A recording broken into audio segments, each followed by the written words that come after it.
Welcome to the Cedar Park United Podcast. Today, we invite you to settle in and participate in a midrashic retelling of Luke's story of Mary and her cousin Elisabeth. Midrash is the way we come at a biblical text, asking questions about the gaps in the text and allowing one's faithful imagination to fill those gaps with possibilities. The Gospeler Luke begins, and the women, Elisabeth, Mary, and two lifelong friends of the women, Susanna and Ruth, take over, telling those important details often hidden by layers of patriarchy.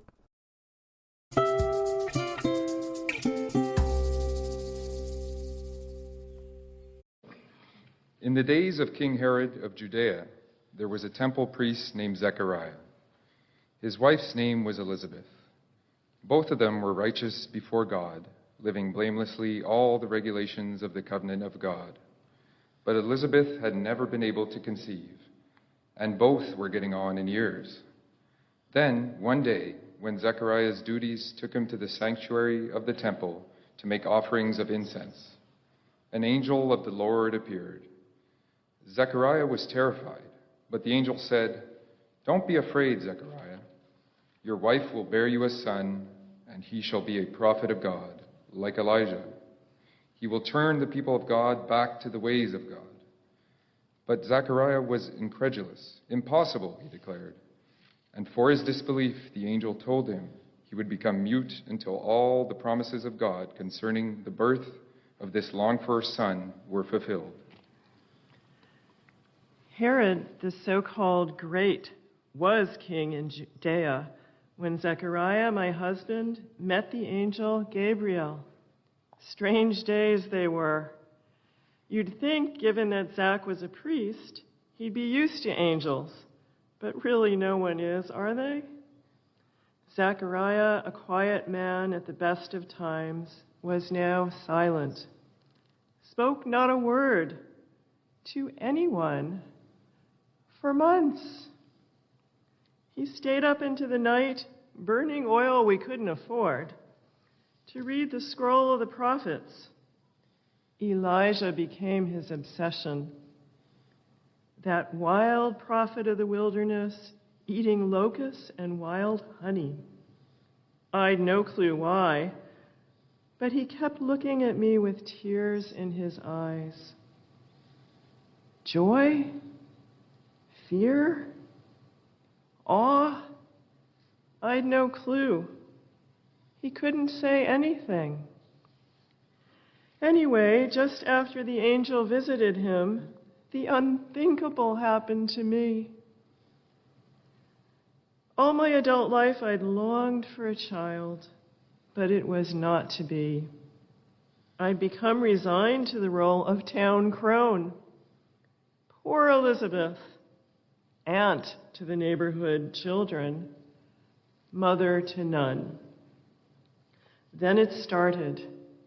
The sickness, the sore breath, the metallic taste in my mouth, the desire to sleep the day away, and the hunger. My aging body was carrying a child. In the 6th month of Elizabeth's pregnancy, the angel Gabriel was sent by God to a town in Galilee called Nazareth, to a young girl engaged to a man whose name was Joseph, who was a descendant of King David. Oh, the girl's name was Mary. The angel said, "Greetings, favored one. God is with you." How would you respond when your tiny house is suddenly filled with brilliant light and a fearsome, tall, winged creature with golden eyes piercing the shadows drops by for a visit? Luke says I was perplexed. Well, that's an understatement. "Don't be afraid, Mary," this creature says. "Because of God's favor, you are now pregnant with a holy child, the Messiah, the saving one." Which part would I not be afraid of? The angel? The news?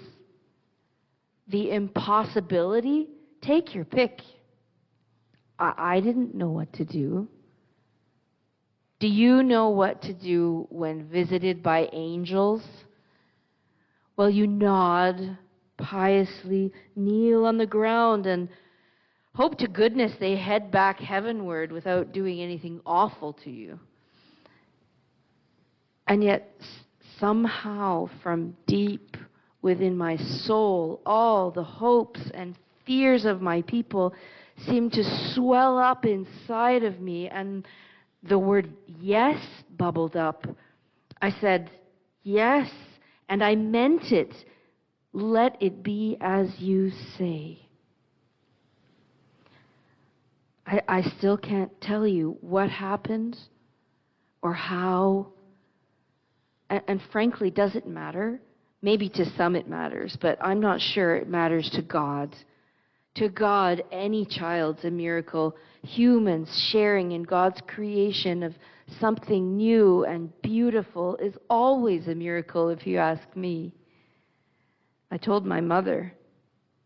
She said, "Not you too." What? Who else? I said. She said, "Your Aunt Elisabeth." I said, to my eternal embarrassment, "Old Auntie E. Impossible. She's older than you." Mama ignored that and said, "Go to her. Work this out between you. God is up to something. Now, take care of one another." So I did. Mary went to the hill country in Judea and entered the house of Zechariah and greeted Elizabeth. When Elizabeth heard Mary's greeting, the child within Elizabeth's womb leapt, and Elizabeth was filled with the Holy Spirit and proclaimed with a loud cry, "Blessed are you among women, and blessed is the child in your womb." And Mary sang, "My soul magnifies the Lord, and my spirit rejoices in God my Savior." Oh dear. Luke, honey, think we'll take it over from here. I'm Susanna, and this is Ruth, and Luke doesn't mention us. But then why would he? Men in our day were clueless about pregnancy, childbirth, the hidden world of sisterhood among women, but we were there. Of course we were there. Elizabeth was indeed pregnant, miraculously, at her age, though as far as we were concerned, it was a dangerous miracle. At first, she thought she was ill. We thought she was too, until she craved all the lemons in town, and that swelling of breasts and the bump on that skinny body of hers. Because of her age, we all got involved. Those of us who've lost babes early in pregnancy weren't about to see Elizabeth grieve this treasured one. I took in her laundry, and Susanna took over her garden and the goat. No bending, straining, lifting, and pulling for Elizabeth. She held on to that baby, slept like one too, for the first few months. Then she got to the glowing stage, big and beautiful, with rosy cheeks and a proud waddle. Who'd blame her? Then Mary came. Sweet dreamer, Mary, my sister's girl. I was sitting on the wall of the well when she came, fire in her eyes. I thought she was excited for me, carrying news from her mother. But I looked and I knew she was carrying more than news. Luke says, "The babe in my womb leapt, and then I said some pious words to her, recognizing the holiness of her child." That's a bit of a stretch. I enveloped her in my arms, squeezed her to my breast, hugged her tight, And my babe kicked all right, squashed, poor thing. Did I know who she was carrying? Did she know? Did I know anything about my John? All either of us needed to know is that we were miracle mothers, like every mother, really. Every child who kicks against its mother's ribs is a miracle baby, as full of God and of hope and of possibility as it's possible to be. She's right. All babies are miracles, knitting together uniquely flesh and tiny bones, red hair, curly hair, toenails, and fierce little lungs that can't wait to fill the air, to fill with air, to bawl to the world their arrival. And as a mother, it takes you over. Your world is turned upside down. You believe you're carrying the world in that growing babe. But Luke has it right. These two were special, Mary and Elisabeth, child and crone, and their boys. Who was to know that summertime of bliss, of womanhood bonding as only women know how, around the heaving push of a laboring mother, the wet head of the newborn against the swollen breast. Who was to know just what those boys would grow up to be? Maybe they did, but if they did, it would have broken their hearts. Luke says I sang this marvelous song. Well, I did, but it wasn't just me. Elisabeth sang. We all did. Did you know that women have been singing this song since Miriam danced her way through a parted sea? Hannah, the mother of Samuel, sang this song long, long ago. Sarah, Rachel, Rebecca. My ancestor, namesake Ruth. I'm surprised Luke didn't know that, but then it's a woman's song. Every woman of Judah learns it at her mother's knee. A song of life and truth. We sing it to every swelling belly, humming like a secret joy. We sang it together the day Elisabeth and I met, and every day with her until her John was born. And I sang it all the way back home until the day my Jesus was born. And when we buried John's mangled body, we sang it then, defiant against the forces of darkness that would cut him down. And we who were left, we sang it again when we gathered Mary's boy, his body broken down from that hateful cross, and wrapped him in linen, swaddling him like a newborn from the dead. We sang it then too.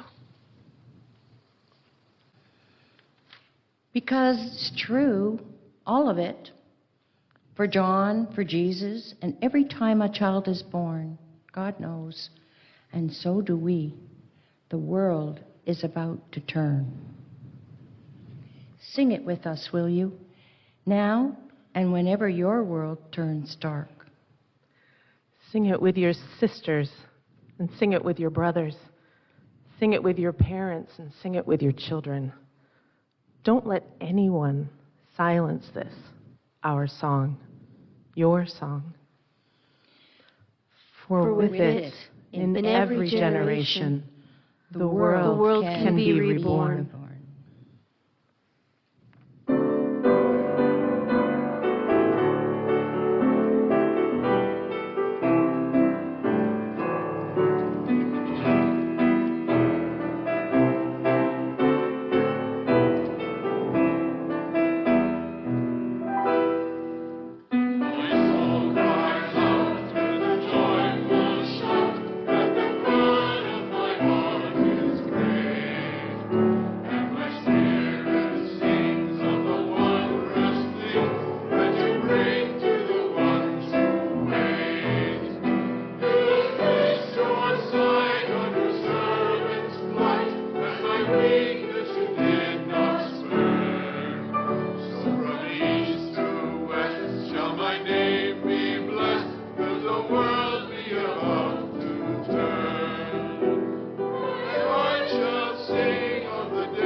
away.